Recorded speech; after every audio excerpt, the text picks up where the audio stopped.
Sila yung mga doktor doon. Euro doctor. Oh, bakit sa Pilipinas lang may ganong doktor? Sumapera to. Kasi, Oh, Euro doctor. Ganun. Ang mahal kayo ng palitan na eh.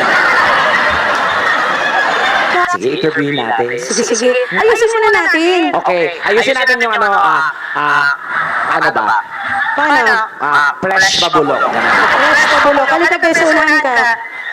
Fresh ka eh. Oo. Oh, huwag tayo mapanggap. Sumusog. Bubita, beware ka, hindi pa tayo nasasahuran. Ay, yung presidente ba yan? Oo. Sa unahan po kayo. Oo, naggago ka, Piolo Pascual to. Yung jowa ko nga last 2 years na kami. Oo. Kasi yung motor na kinuha ko 2 years to pay. Tapos ngayon kayo pa rin. 10 years. 10 years. Oo, SSS kinuha ko eh. Sige, wala kang lansang.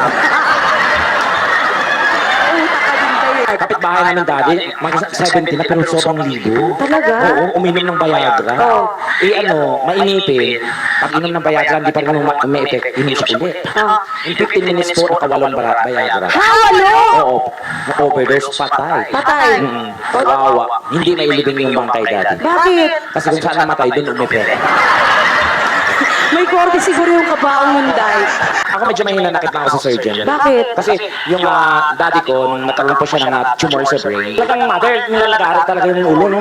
Totoo. Oo, kasi para makakuha na talaga yung ano. Ganun ba yung Eh, mother? yung nag-opera sa daddy ko, intern pa lang. Oo. Nanginginig.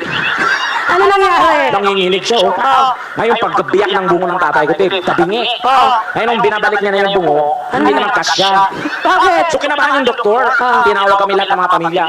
Sir, pasensya na kayo kasi bago pa lang po ako. Paano po ito, hindi na namin maibabalik yung bungo ng tatay niyo. Oo, tapos? Nag-suggest na lang ako. Ano sinadjust mo? Huwag mo nang ibalik, Dok. At least open-minded siya. Si Madam, ano pong profession po? As doctor of what? Medicine. Oh, gago. O ano yun?